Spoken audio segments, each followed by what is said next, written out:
अलैकुम वरहमतुल्लाह।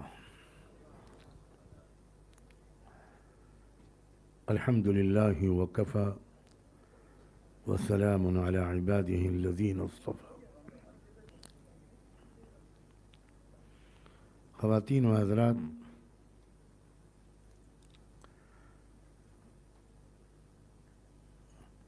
इस प्रोग्राम के इनेकाद पर दिली मुबारकबाद। ख़ास तौर पर एक सेशन जिससे मुझे उठकर जाना पड़ा, जिन साहब की वजह से जाना पड़ा, उनके बहुत सही इंतखाब पर भी मुबारकबाद।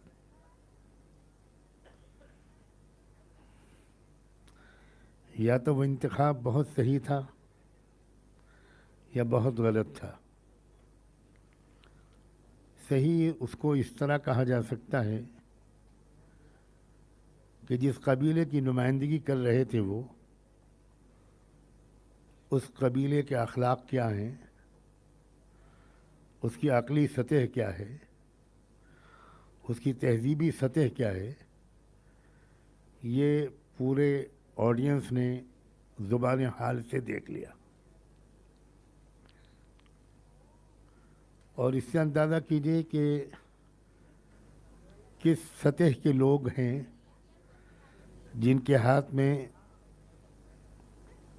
हमारी गलतियों की वजह से और बैरूनी साजिशों की वजह से, हमारी कम अमली की वजह से, हमारी मफाद परस्ती और ख़ुदगर्जियों की वजह से जिस पस सतह के लोगों के हाथ में हमारा अजीम मुल्क आ गया है, उसका एक नमूना आज देखने को मिल गया।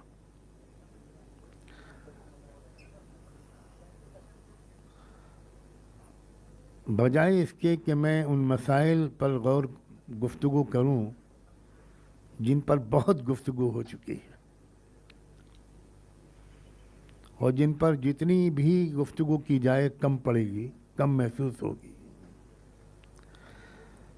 मैं बचे हुए चंद मिनट में ये कोशिश करना बेहतर समझता हूँ। ख़ास तौर पर इस आला क्वालिटी के ऑडियंस के सामने कि हमारी ज़िम्मेदारी क्या है और इस सूरत हाल का हल क्या है। कैसे इस मुल्क को सही रुख पर डाला जाए और तबाही से बचाया जाए।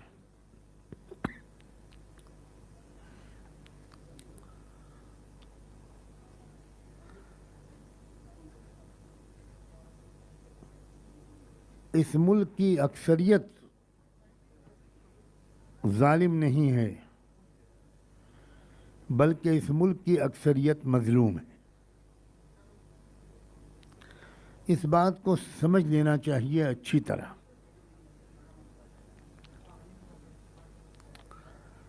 सिख भी मजलूम हैं, क्रिश्चियंस भी मजलूम हैं, बुद्धिस्ट भी मजलूम हैं, दलित जिनको दस्तूरी ज़बान में शेड्यूल कास्ट कहा जाता है वो हज़ारों साल से मजलूम हैं, आदिवासी भी मजलूम हैं, क्रिश्चियंस भी मजलूम हैं, लिंगायत भी मजलूम हैं, तमिलनाडु के लोग तमिलियंस भी मजलूम हैं, केरला के लोग भी मजलूम हैं, नॉर्थ ईस्ट के लोग भी बड़ी हद तक मजलूम हैं। एक बहुत छोटी सी अक़लियत है जिसने इस मुल्क के रिसोर्सेज पर, इस मुल्क के पावर स्ट्रक्चर पर कुछ पूंजीपतियों की मदद से, कुछ कॉर्पोरेट हाउसेस की मदद से, कुछ इसराइल की मदद से, कुछ इंटरनेशनल पावर सेंटर्स की मदद से इस मुल्क पर कब्जा किया हुआ है। हमारे जहन में तसव्वुर ये है कि हम बहुत अक़लियत में हैं। एक लफ्ज़ अगर बार बार बोला जाता है तो उसको हमारा दिमाग कबूल कर लेता है। बचपन से हम लोग अल्पसंख्यक अल्पसंख्यक अल्पसंख्यक अक़लियत अक़लियत अक़लियत सुन रहे हैं, तो हमारे जहन में ये बैठ गया है कि हम बहुत थोड़ी सी तादाद में हैं, हम ज़्यादा कुछ कर नहीं पाएंगे, इसलिए अपने खाने कमाने में लगे रहो, बाकी कुछ हो नहीं पाएगा। We cannot bring any change in the nation situation। ये हमारे जहन में बैठ गया है। बहुत थक चुके हैं आप। एक लतीफ़ा सुनाता हूँ।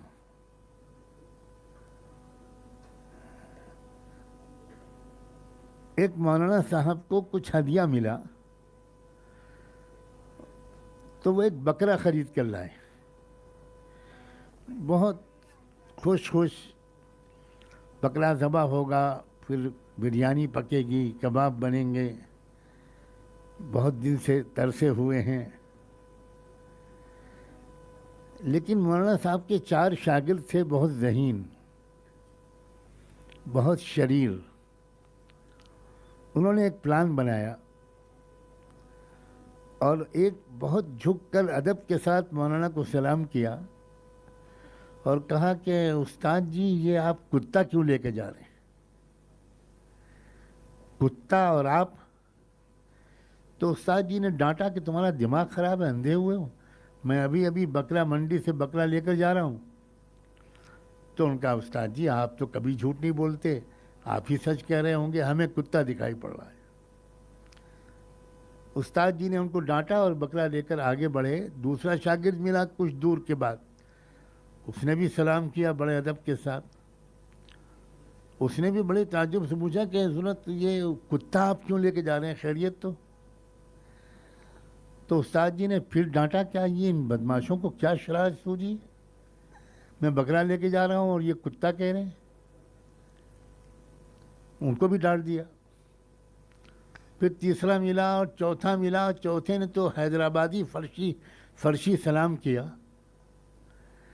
और झुककर हाथ चूमे और कहा, उस्ताद जी क्या क़यामत करीब है?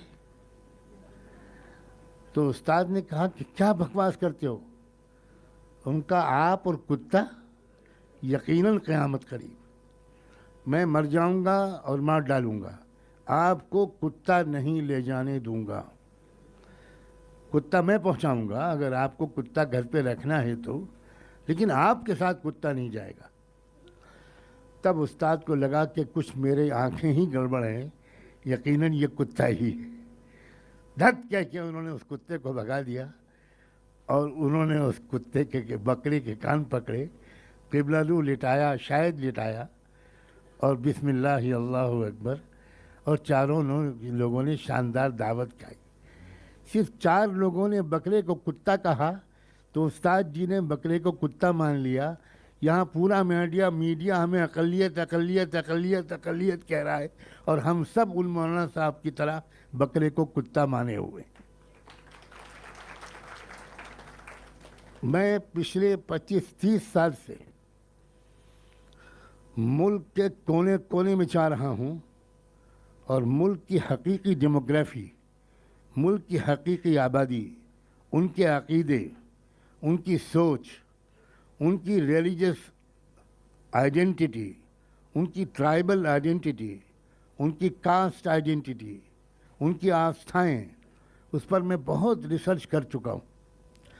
मैं हजर अस्वद और खाने काबा के गिलाफ पर हाथ रखकर कहता हूँ कि भारत में हिंदू अक़लियत में है।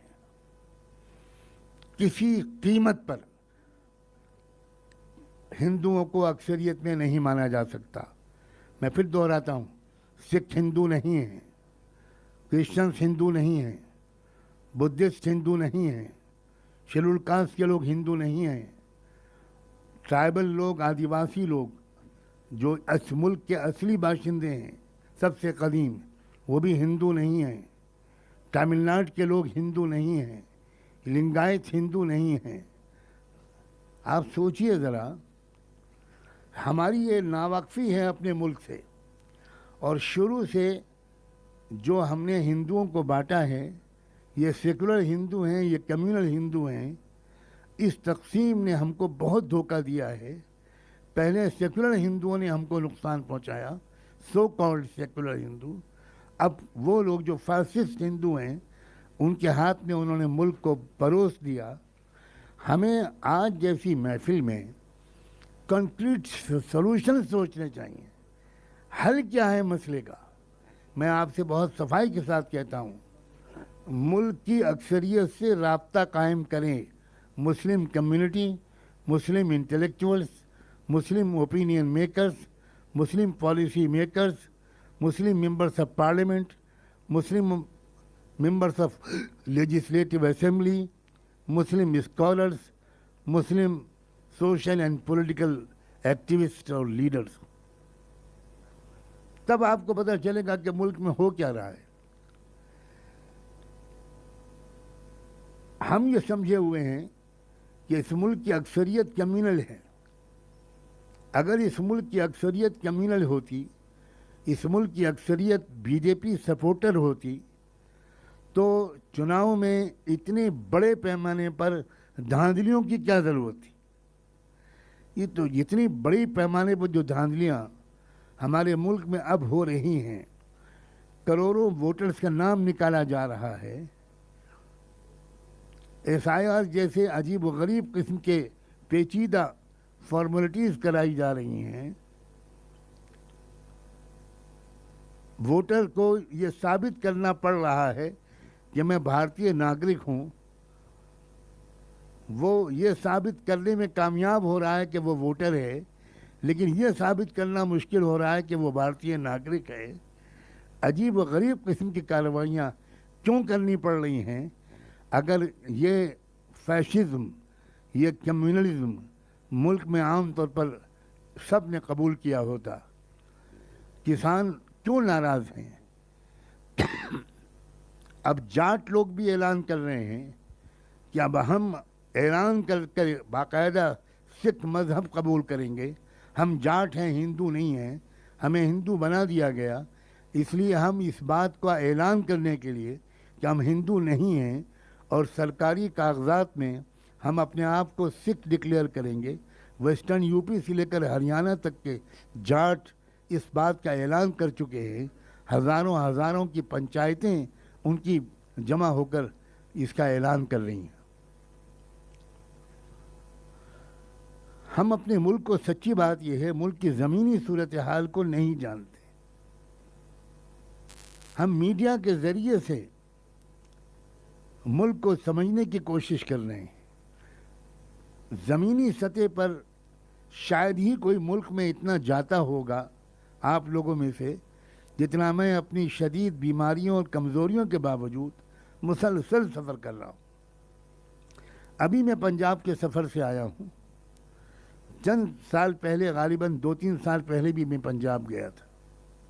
इस बार मैं सिख लीडरों की दावत पर पंजाब गया। आपको हैरत होगी, और मीडिया किस कदर अहम खबरों को छुपाने का मुजरिम है, कि जो पूरी दुनिया में सिखों के सबसे बड़े रूहानी पेशवा हैं, पेशवा थे, जत्थेदार थे दरबार साहब के, गोल्डन टेम्पल के, यानी पूरी दुनिया के सिखों के सबसे बड़े मजहबी रहनुमा ज्ञानी हरप्रीत सिंह, मैंने उनसे फ़ोन पर बात की कि मैं दरबार साहब में आकर आपसे मिलना चाहता हूँ, पिछले सफ़र में। तो उन्होंने कहा कि आप दरबार साहब ज़रूर जाएं, लेकिन मुझसे मुलाकात मैं चाहता हूँ मेरे घर पर हो, क्योंकि मैं आपको जानता हूँ, बहुत तफसीली बातें आपसे करना चाहता हूँ, और दरबार साहब के ऑफिस में बैठकर मैं इतना बिज़ी रहूँगा कि तफसीली बातचीत नहीं हो पाएगी। चुनांचे मैं 100 किलोमीटर का सफ़र करके उनके घर गया, गांव।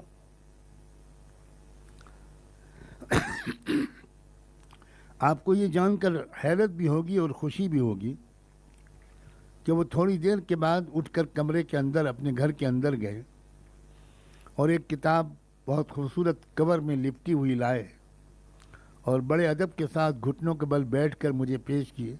मैंने कहा ये क्या है? तो उन्होंने कहा कि ये कुरान का पंजाबी गुरमुखी ज़बान में ट्रांसलेशन है जो मैंने खुद किया है। सोचिए, क्या हम सोच सकते हैं कि पूरी दुनिया के सिख मज़हब के मानने वालों का रूहानी पेशवा वो कुरान का तर्जुमा कर चुका है और हमको खबर भी नहीं। दिल्ली ही में छपा वो। उसके बाद एक और चीज़ वो उन्होंने मुझे तोहफे में दी।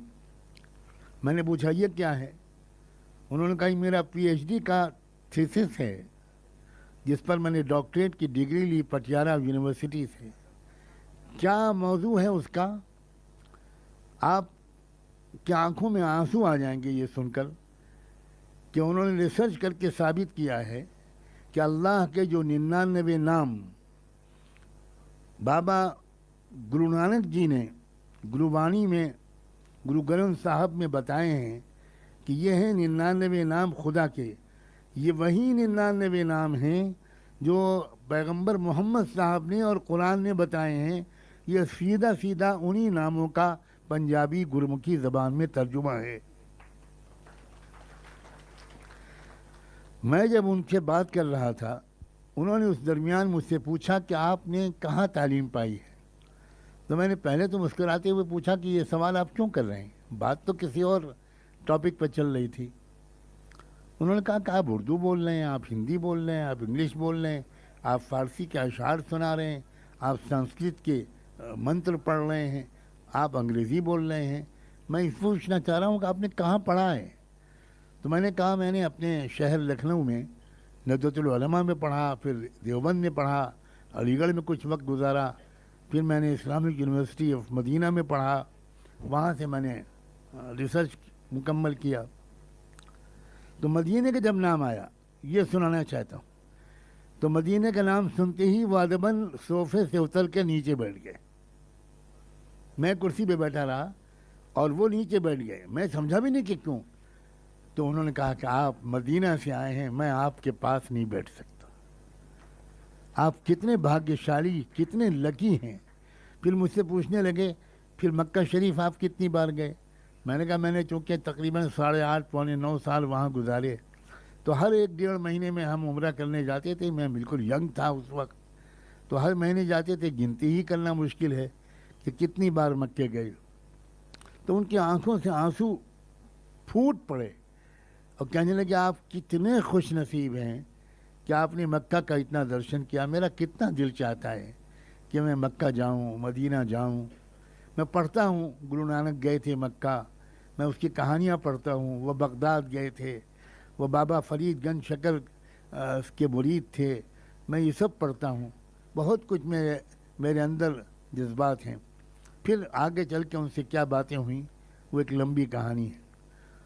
उनकी छोटी बच्ची, बल्कि एक छोटी बच्ची मैं जानता भी नहीं था कि वो उन्हीं की है, वो कमरे के दरवाजे पर आकर खड़ी हो जाती थी और वहीं दूर से हम लोग दोनों को देखती रहती थी। जब 1-2 बार ऐसा हुआ तो मैंने उनसे कहा कि बच्ची आपसे कुछ कहना चाहती है और शायद मेरी वजह से अंदर नहीं आ रही है, आप ज़रा सुन लीजिए क्या बात है।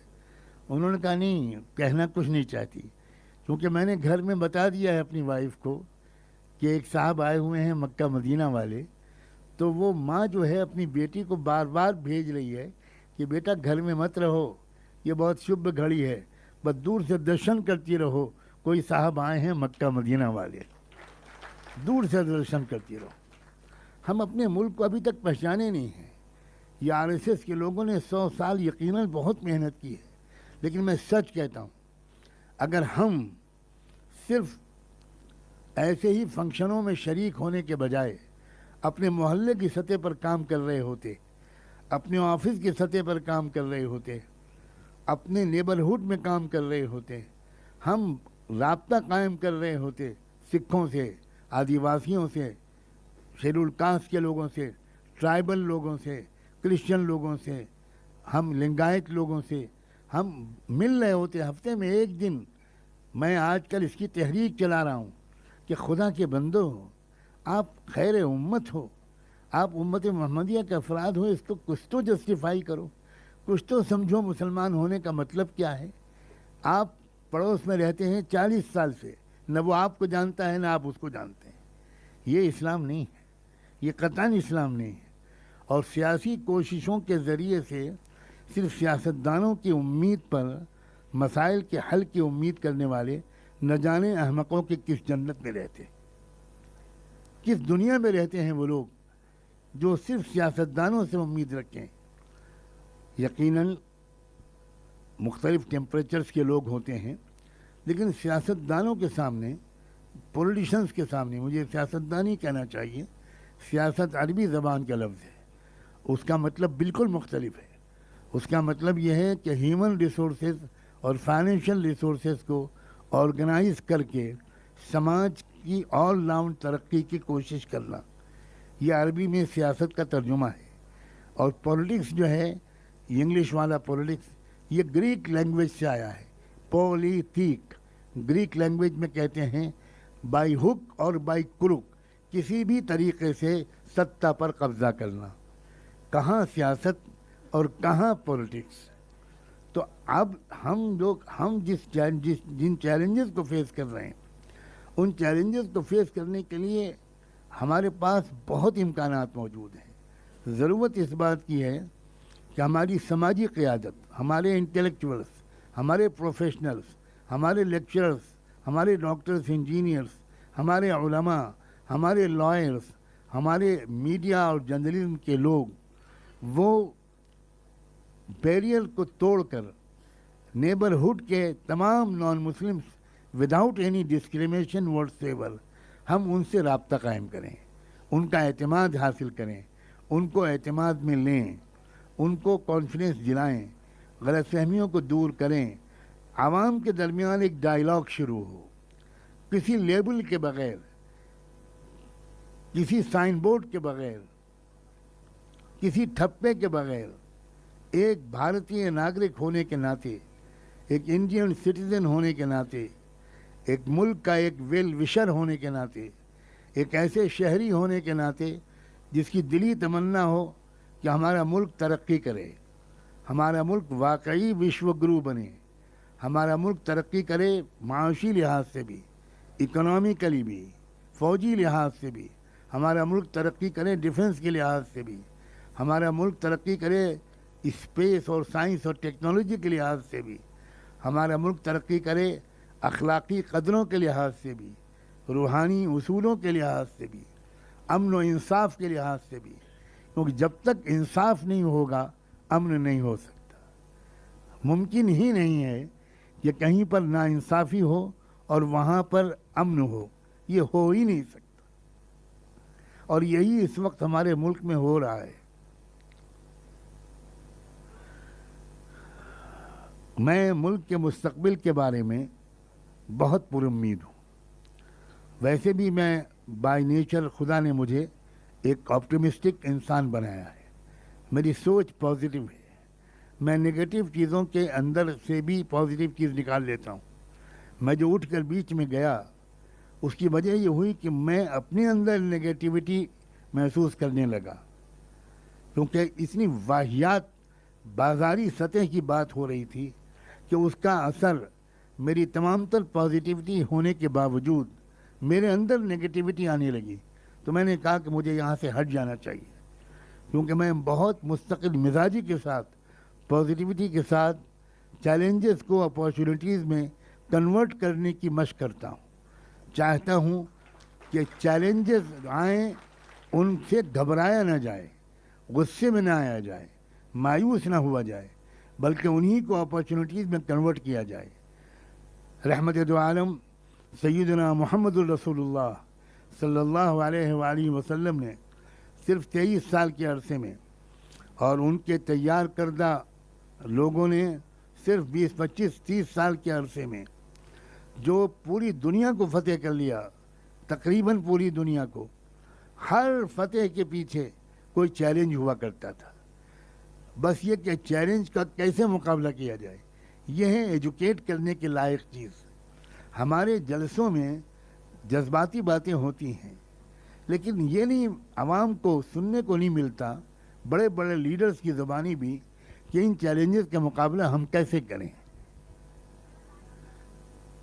आप सोचिए ज़रा, दावा है विश्व गुरु होने का, और हालत ये है कि 81 करोड़ फैमिलीज़ को हर महीने 5 किलो फ्री राशन देना पड़ रहा है हमारी सरकार को। क्या ये एब्सोल्यूट फेलियर की दलील नहीं है? क्या ये इस बात की दलील नहीं है कि हमारी सरकार जॉब फराहम नहीं कर सकी, एम्पावर नहीं कर सकी, एम्प्लॉयमेंट नहीं दे सकी? 81 करोड़ यानी मुल्क की आबादी में आधी आबादी से भी काफ़ी ज़्यादा आबादी भूखी मर जाए अगर 5 किलो राशन हर महीने सरकार फ्री ऑफ कॉस्ट न दे। और इस बात को फ़ख्र के तौर पर बयान किया जाता है। जिस बात को छुपाना चाहिए, जिस बात पर शर्मिंदा होना चाहिए, जिस बात पर अगर बाज़मीर लोग हों तो मुल्क से माफ़ी मांगनी चाहिए कि हम बड़े नाकाम हैं, इतनी बड़ी तादाद हमारे मुल्क में शहरियों की भूखी है। लेकिन सवाल ये है कि क्या सिर्फ तनकीद करने से काम चलेगा? क्यों ऐसा नहीं हो सकता? और यहीं पर मैं अपनी बात को मुकम्मल करूँगा। क्यों ऐसा नहीं हो सकता कि हमारा राब्ता इन तमाम सोशल यूनिट्स से हो जिनका मैंने ज़िक्र किया। जो सोशल रिलीजियस यूनिट्स मुल्क में हैं 6000 से ऊपर हैं। 6000 कौमें मुल्क में बसती हैं। मुल्क में सिर्फ 2 कौमें नहीं हैं, हिंदू मुस्लिम। मुल्क में 6000 से ऊपर कौमें हैं। एक बार काशीराम जी से मेरी बड़ी लंबी मीटिंग चल रही थी, तो मेरी ज़बान से निकला उस वक्त तक के मुताले के मुताबिक कि मुल्क में 2000 कौमें हैं। तो काशीराम जी ने मुझे टोकते हुए कहा कि नुमानी साहब, मुल्क में 6000 से ऊपर कास्ट है। अगर आप रसूलुल्लाह सल्लल्लाहु अलैहि वसल्लम को रहबर मानते हैं, और ख़ाली नमाज और रोज़े वाला और हज और ज़कात वाला रहबर नहीं, बल्कि एक कंप्लीट रहबर, आप कैसे वो रिवोल्यूशन लाने में कामयाब हुए?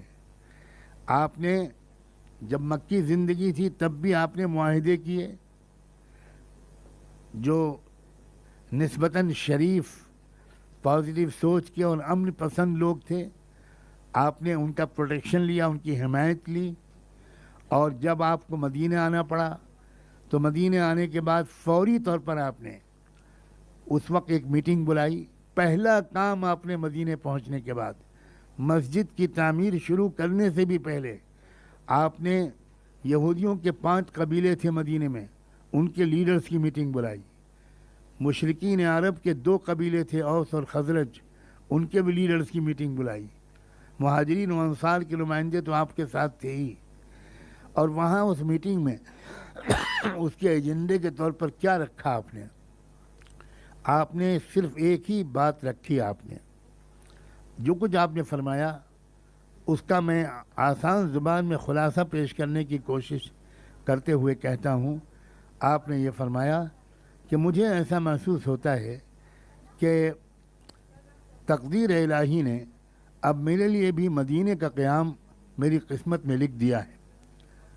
तो क्या ये मुनासिब नहीं होगा कि आप सब मुख्तलिफ़ कबीलों के लीडर्स हैं, हम और आप एक पीसफुल को एग्जिस्टेंस के लिए एक ट्रीटी साइन करें, एक मुआहदे पर दस्तखत करें, और उस मुआहदे के तहत हम यहाँ पुरअमन तरीक़े पर ज़िंदगी गुजारें। पहला काम आपने ये किया, और इससे पता चलता है कि समाज में अमन, भरोसा और भाईचारा और एक ऐसा सिस्टम जिस सिस्टम के तहत आपस में यकजहती के साथ रहा जा सके, वो कितना ज़रूरी काम है। आपने वो पहल की।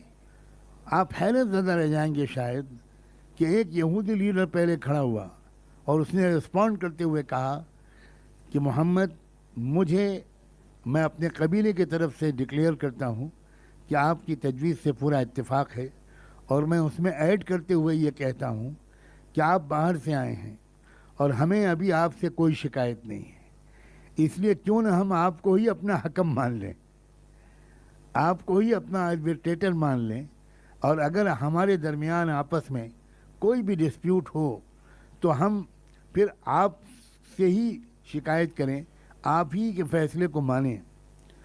एक लीडर ने जब ये पहल की तो 2, 3, 4, 5 पांचों यहूदी लीडरों ने यही कहा, और उसके बाद औस और खजरत वालों ने भी इसी की तायद की, और आपने 1 मिनट ज़ाय किए बगैर उसी वक्त वो डिक्टेशन करना शुरू किया। नबी उम्मी मोहम्मद मुस्तफ़ा सल्लल्लाहु अलैहि वसल्लम, जो अपना नाम भी नहीं लिख सकते थे, उन्होंने 54 आर्टिकल्स पर मुश्तमिल एक ज़बरदस्त मुआहदा डिक्टेट किया, जो आज भी पूरी दुनिया में पीसफुल को एग्जिस्टेंस के दरमियान और इंटर कम्युनिटी रिलेशंस के लिए एक दुनिया की अजीब व गरीब दस्तावेज़ है, जिस पर यूरोप में बहुत रिसर्च हुआ है। उस पर चेयर हैं बाज़ यूनिवर्सिटीज़ में। मैंने अपनी आंखों से यूरोप की यूनिवर्सिटीज़ में ऐसे लाइब्रेरी के सेक्शंस को देखा जिसमें ख़ास तौर पर मीसाक़ मदीना पर जो रिसर्च हुआ है, जर्मन लैंग्वेज में, फ्रेंच में, इंग्लिश में, वो वहाँ पर उनके लिए अलग सेक्शन बना दिया गया है लाइब्रेरी का। और उसी से दुनिया ने सीखा कॉन्स्टिट्यूशन का बनाना, कॉन्स्टिट्यूशन का ड्राफ्ट करना। हमारा भी जो मुल्क का कॉन्स्टिट्यूशन है, जिसको one of the best constitutions in the world कहा गया है, उसको उसमें भी यही है। उसका वो भी किसी सरकार का बनाए हुए नहीं है। उसके प्रेम्बल में आपने पढ़ा है we the people of India. तो दरअसल पीसफुल को एग्जिस्टेंस के लिए एक बुनियादी चीज़ हमारा दस्तूर है। लेकिन जाहिर है कि जो लोग दस्तूर को नहीं माने, 20 साल तक उन्होंने उस दस्तूर को तस्लीम नहीं किया, वॉकआउट किया, भगवा झंडा लहराया, तिरंगा झंडा नहीं लहराया, अब उनके हाथ में वो ताकत आ गई है कि वो इस कॉन्स्टिट्यूशन को बदलना चाहते हैं। इसलिए इस कॉन्स्टिट्यूशन के नाम पर पूरे देश को मुत्तहिद करना यह हमारे लिए रास्ता है, और ये बहुत आसानी के साथ भारत के नागरिक एक्सेप्ट करते हैं, क्योंकि भारत के अक्सर शहरी अभी तक इस बात से बिल्कुल मुत्तफिक नहीं हैं कि वो दस्तूर को बदल दें, संविधान को बदल दें। चाहे उनको मुसलमानों से शिकायतें हों, लेकिन संविधान को बदलने की हद तक जाने के लिए बहुत कम लोग तैयार हैं। इसी बुनियाद पर हम लोगों ने अभी पिछले कुछ दिनों मुल्क के मुख्तलिफ लीडरों को जमा करके, ओपिनियन मेकर्स को जमा करके एक बहुत मुशावरती नशिस्त की, और बिलाखिर ये मुत्तफ़ाक़ राय से फ़ैसला हुआ कि संविधान सुरक्षा संघर्ष समिति एक बनाई जाए। अब अल्हम्दुलिल्लाह उसके तहत मुल्क के तूल व अर्ज़ में प्रोग्राम शुरू हो गए हैं। मुख्तलिफ़ डिस्ट्रिक्ट्स में, मुख्तलिफ़ स्टेट्स में उसके तहत प्रोग्राम हो रहे हैं, और उसमें इन तमाम कम्युनिटीज़ के नुमाइंदों को लिया जा रहा है, मर्दों को भी, ख़वातीन को भी। मैं आखिर में इतनी बात अर्ज़ करना चाहता हूँ कि मुस्तक़बिल इंशाअल्लाह रोशन है, मुस्तक़बिल तारीक नहीं है। जब अंधेरा बहुत ज़्यादा बढ़ जाता है तो 2 तरह के रिएक्शंस होते हैं। बच्चे तो घबरा जाते हैं कि अंधेरा बहुत हो गया, लेकिन जो तजर्बेकार बड़े बूढ़े हैं वो महसूस करते हैं कि अंधेरा जितना बढ़ेगा उतनी ही रोशन सुबह करीब से करीब तर होगी। मैं पूरी ईमानदारी से महसूस करता हूँ कि मुल्क में बहुत दिन तक ये सूरत हाल नहीं रहेगी, लेकिन इस पर आप इंशाअल्लाह कह के खामोश होकर बैठ जाएं, ये गलती होगी। देर जो लग रही है वो हमारी बेअमली की वजह से लग रही है। हमारे भी कुछ कन्फ्यूजन्स हैं, हमें रास्ता नहीं मिल रहा है क्रिस्टल क्लियर कि आखिर हल क्या है, इस मसले का हल क्या है। अब जब पानी अदालत तक पहुंच गया, पानी इलेक्शन कमीशन तक पहुंच गया। आज तो मैं बैठा हुआ सोच रहा था जब वो साहब मवाइज़ हसना फरमा रहे थे, तो उस वक्त मैं सोच रहा था कि शम्स तबरेज़ ने एक गलती की है। बीजेपी के नुमाइंदे को बुलाने के बजाय इलेक्शन कमीशन को बुलाना चाहिए था, क्योंकि अब बीजेपी नहीं जीती है इलेक्शन, अब इलेक्शन कमीशन इलेक्शन जीतता है। इसलिए अगले कॉन्क्लेव में शायद आप लोग इलेक्शन कमिश्नर की भी मलफूजात आलिया से फ़ायदा उठाएं। आप क्या हो गया हमारे मुल्क में, हमारे मुल्क का इलेक्शन कमीशन पूरी दुनिया में मिसाली था। बुलाया जाता था टीएन सेशन को दुनिया के मुख्तलिफ मुल्कों में इलेक्शन कंडक्ट करने और ऑर्गेनाइज करने के लिए, और अब क्या हाल है। लेकिन मैं नेगेटिव बातें ज़्यादा नहीं करना चाहता। हम अपनी ज़िम्मेदारी अदा करें, हमारी ख़वातीन पड़ोसी ख़वातीन से दोस्ती करें। मैंने तो एक तहरीक चला रखी है कि भाई हफ्ते में एक दिन वक्त निकालें और अपने मोहल्ले में किसी के घर जाएं और बेल बजाएं। घर के मालिक बाहर निकलेगा, उसका तारुफ़ कराएं उससे कि साहब सबसे पहले माफ़ी चाहते हैं कि हम बग़ैर समय लिए आए हैं, 2 मिनट बात कर सकते हैं। अगर वो इजाज़त दे तो खड़े खड़े बात कीजिए कि हम आपके पड़ोस में रहते हैं, ये मेरा नाम है, ये मेरा मोबाइल नंबर है। बस सिर्फ हम पड़ोस के नाते से परिचय करने, ताल्लुकात बनाने, दोस्ती करने, इसके लिए आए हैं। अगर आप इजाज़त दें तो 5 मिनट बैठ जाएं।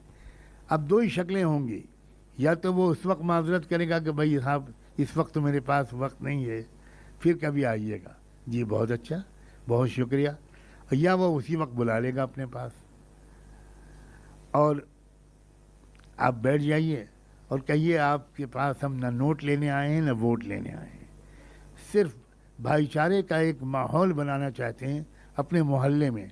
बात को फैलाकर देश के लेवल पर मत ले जाइए, मोहल्ले की सतह पर हम एक भाईचारा और भरोसे का माहौल बनाना चाहते हैं, इसलिए आए हैं हम 3-4 लोग। और अगर रात में 2 बजे भी आपको कोई परेशानी हो तो मेरे मोबाइल पर कॉल कीजिएगा, मैं सर के बल आऊँगा। बस ये कह के इजाज़त लेके चले आइए। अगर वो बिठाए कि नहीं साहब एक कप चाय पिए बगैर आप नहीं जाएंगे, तो बैठ जाइए, चाय पी लीजिए और उसके बाद कहिए कि इसी तरह जिस तरह हम लोग आए हैं एक बार आप भी हमारे घर पर ज़रा तशरीफ़ ले आइए तो बड़ी खुशी होगी। इंशाअल्लाह 90% 80% यही रिस्पांस मिलेगा कि वो भी आएगा। बुलाइए, तारुफ़ कराइए, बैरियर्स को तोड़िए।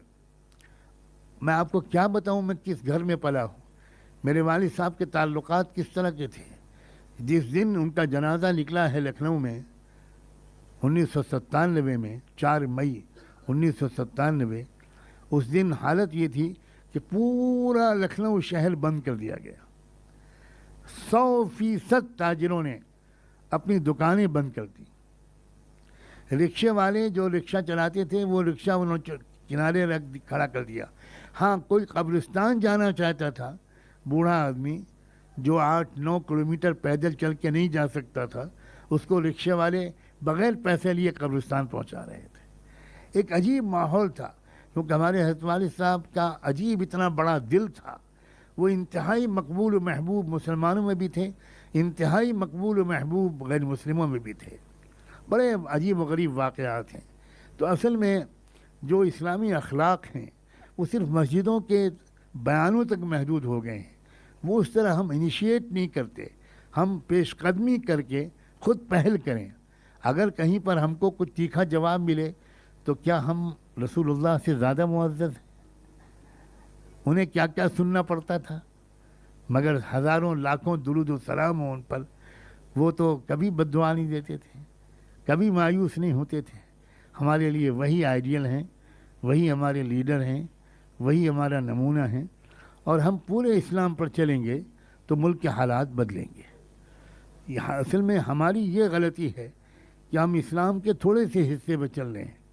मर्दों ने कुर्ता पजामा टोपी को इस्लाम समझा हुआ है, 5 वक्त की नमाज को बहुत से दीनदारों ने इस्लाम समझा हुआ है, बहुत से लोगों ने जुमे की नमाज को इस्लाम समझा हुआ है। इस्लाम पूरी ज़िंदगी का एक आइडियल, शरीफाना, महज़ब, शाइस्ता, पॉजिटिव, मुस्बत, तरक्की पसंद तरीक़े ज़िंदगी है। बहुत ही प्रोग्रेसिव, बहुत ब्रॉड माइंडेड होता है एक मुसलमान बहुत बड़ा दिल होता है एक मुसलमान का। तो मैं आखिर में बहुत शुक्रिया भी अदा करता हूँ हदीस शम्स तबरेज़ और उनकी पूरी टीम का, मिलत टाइम्स का, कि उन्होंने एक बहुत ही बामकसद कॉन्क्लेव किया। अगरचे एक काला टीका भी लग गया, लेकिन मेरा ख्याल में शायद काला टीका इन्होंने इसलिए लगाया कि उसके बग़ैर आपका हुस्न ज़्यादा उजागर ना होता। हाँ, वो एक लखनऊ में क्रिकेट टूर्नामेंट हुआ करता था नेशनल लेवल का, उसमें जी फ्लैश लाइट की जो कंपनी थी उसकी क्रिकेट टीम जब आती थी तो उसमें 10 क्रिकेटर तो मुसलमान होते थे, एक कोई और होता था, और वो पूछते थे वो जो 11वां आपने फला क्यों रखा, वो कहते थे नज़र न लगे मेरी टीम पर, तो एक काला टीका भी मैंने लगा दिया है। शम्स तबरेज़ को कहीं से ये खबर मिल गई, लेकिन गुजारिश करता हूँ थोड़ा हल्के काले रंग का टीका ढूंढें, इतना ब्लैक कलर न टूटे कि वो वॉमिट होने लगे, उल्टी होने लगे। ला हौल वला कुव्वत इल्ला बिल्लाह, ला हौल वला कुव्वत इल्ला बिल्लाह। क्या पार्टी है माशाल्लाह, क्या पार्टी है, और क्या पार्टी के स्पोक्समैन हैं, क्या तर्जुमान हैं, क्या तहजीब और क्या शराफत है। उफ, वो मेरे ख्याल में इस स्टेज को आज ज़रूर धो दिया जाए। बहुत बहुत शुक्रिया।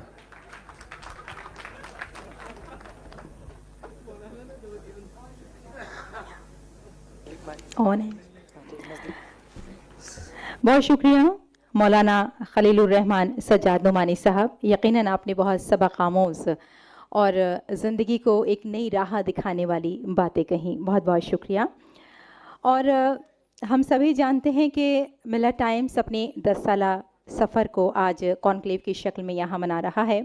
बहुत कामयाब ये सफ़र रहा है, और मिलत टाइम्स को हम चाहते हैं कि क्योंकि मौलाना सज्जाद नुमानी साहब यहाँ मौजूद हैं, उनके दस्ते मुबारक से मिलत टाइम्स को हम याद करवाएं कि उसका जो काम है वो हमेशा ऐसे ही जारी और सारी रहे, और उसके लिए हम एक मोमेंटो का हमने यहाँ पर इंतज़ाम किया है।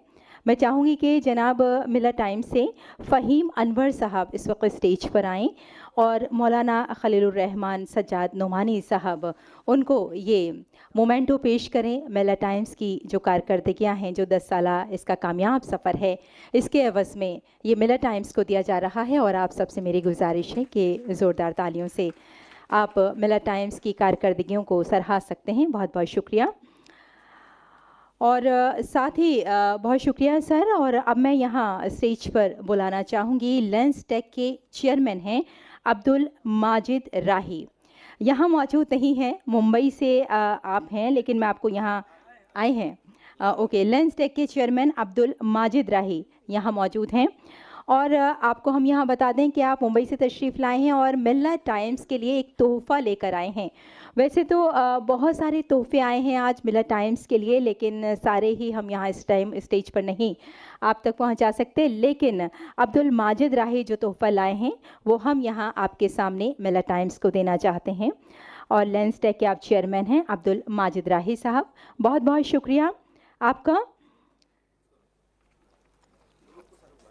और मैं यहाँ इस वक्त बुलाना चाहूँगी मिलत टाइम्स के जितने भी कारकुनान हैं वो स्टेज पे तशरीफ़ लाएं। एक बहुत ही खूबसूरत और बहुत ही यादगार ये तस्वीर होगी, और मौलाना खलीलुर रहमान सज्जाद नुमानी साहब भी यहाँ इस वक्त मौजूद हैं।